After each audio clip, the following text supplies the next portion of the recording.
Tofa wata sabuwa yanzu 'yan bindiga sun kai wani mummunan hari a jihar Neja, inda mutane suna tsakar cin kasuwa suka zo suka buɗe musu wuta,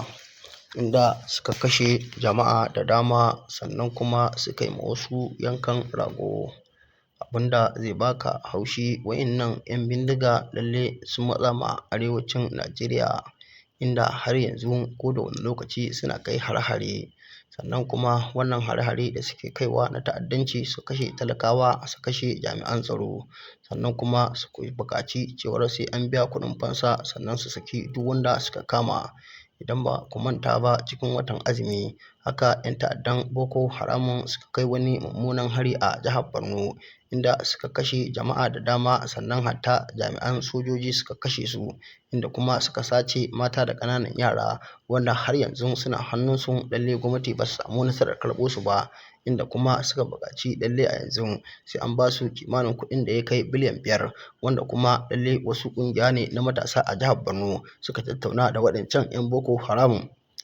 domin dai a samu a kuɓutar da wa'innan mata da ƙananan yara, wanda kuma har yanzu shugaban ƙasar Najeriya Bola Ahmed Tinubu bai ce komai ba akan wannan magana, sannan kuma gwamnan Borno shi ma har yanzu bai ce komai ba akan wannan magana. Duk da dai wasu da dama suna ganin cewar wa'innan fa 'yan ta'adda tunda dai sun riga sun kama wa'innan mutane, to lalle fa sai dai su halakar da su, gwamnati ba ta taɓa ɗaukar kuɗin fansa ta ba su ba, domin dama in aka ɗauki kuɗin fansan da aka ba su lalle an ƙara musu ƙarfin gwiwa ne, wanda kuma idan sun saki yanzu wa'inda suka kama, to kuma a gobe lalle za su ƙara kai hare-hare wasu garurrukan kuma su ƙara sace wasu mutane, kuma irin wannan kuɗin lalle za su buƙata. To shi yasa kuke gani da dama ko da 'yan ta'adda yanzu sun yi garkuwa da mutane sun buƙaci gwamnan jiha ya biya ko kuma gwamnatin tarayya ta biya kuɗin fansa, inda za ka ga an yi biris da wannan magana kwata-kwata ba a kula su, sai dai wani lokaci idan sun ga ba a kula su ba, mutanen nan take yanke in suna buƙatar su harbe su ne sai ga sun harbe su, in kuma suna buƙatar su rarraba su ne su sai da su, haka za su rarraba su sai da su. Idan ba ku manta ba, kusan shekaru 18 kenan da sace 'yan matan Chibok a ƙasar nan tamu Najeriya, wanda kuma tunda aka sace su har yau lalle 'yan matan Chibok haka ake sakin su ɗaya bayan ɗaya, wasu kuma da dama iyayensu sun mutu su kansu, wasu 'yan matan sun mutu, wasu ma kwata-kwata ba a da labarin su, wanda kuma dama wannan dalilin daga wancan lokaci ne lalle shekau ya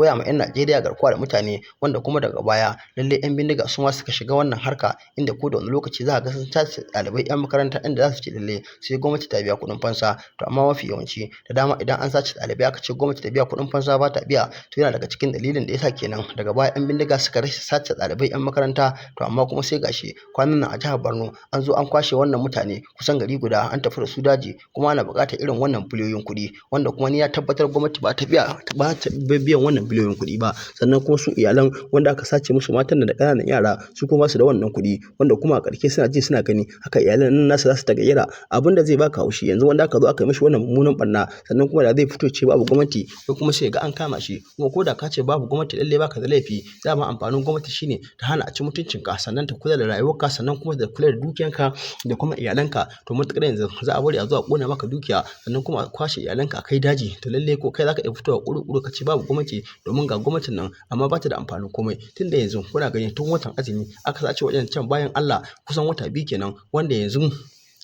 ya kamata a ce lalle tunda muna da sojojin ƙasa, muna da sojojin sama, sannan kuma da sojojin ruwa, ya kamata lalle a ce jami'an tsaro sun haɗa kai su shiga dajin Sambisa, duk inda wanda 'yan ta'adda suke lalle an kamo su an kashe su. To mafi yawanci za ka ga ko ita 'yan ta'adda za a tura su yaƙi wa'innan 'yan Boko Haramun,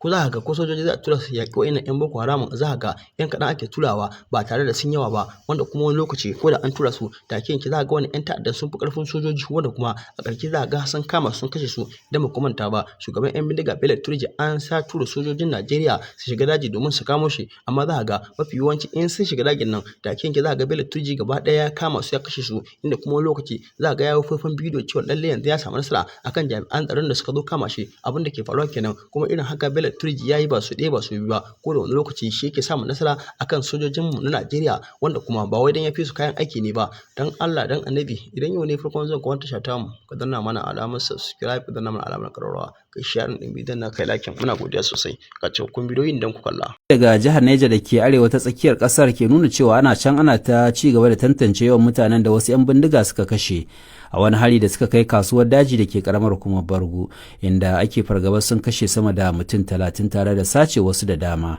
Sai dai kuma hukumomin jihar na cewa suna ci gaba da ɗaukar matakai domin shawo kan lamarin. Ga rahoton Ahmad Kabo Idris. A cewar wani mazaunin yankin, 'yan bindigar sun kai harin ne da yammacin ranar Asabar, inda suka kashe mutanen da basu ji ba basu gani ba. Sa'annan suka ƙone kasuwar daji wadda jama'a da dama suka zo domin cin kasuwa. Ba kone kasuwan ne kawai ba, an kama mutane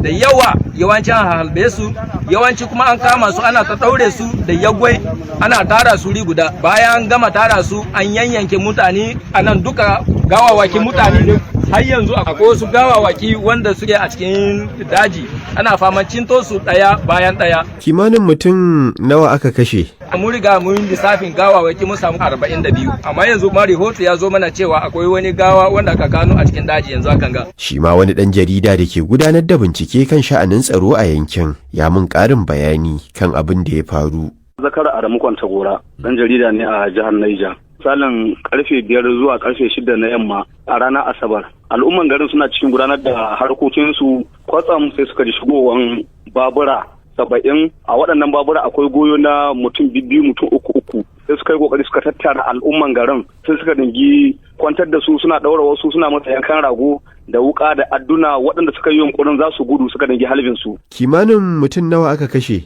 Kawo zuwa yanzu an fitar akalla gawawwakin waɗanda suka rasa rayukansu kimanin mutum 42. Bayan sun kona kasuwan kuma suka shiga cikin suka dingirme mutane a cikin gidaje, suna samun gidajen wuta. Ana kokarin ma a ga an tantance tukun gawawwakin na bangaren kiristoci a mika masu, na bangaren musulmai a mika masu. Ita ma hukumar bada agajin gaggawa ta jihar Neja ta bakin wani jami'inta ta tabbatar da aukuwar lamarin tare da bayyana irin gudunmawar da suka kaiwa waɗanda abin ya shafa. Sunana Abdullahi Ahmed Rufiya, Case Officer Niger State Emergency Management Agency. Sun shigo cikin kasuwan suna ɗauke da bindigogi, waɗanda suka riska suka hana musu cerewa da gudu. Wasu suna gudu su halba, wasu kuma a kama su da ransu a ɗaure musu hannuwa baya, a yanka su da yuka.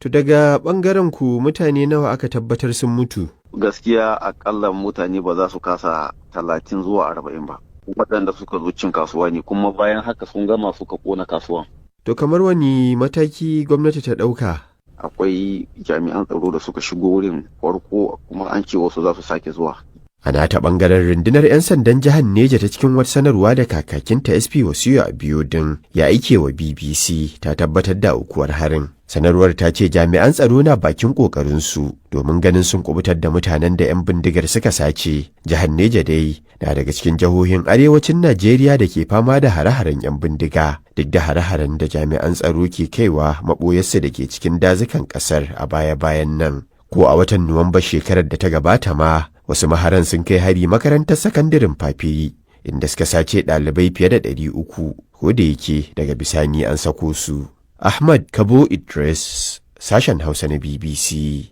a Abuja, Najeriya.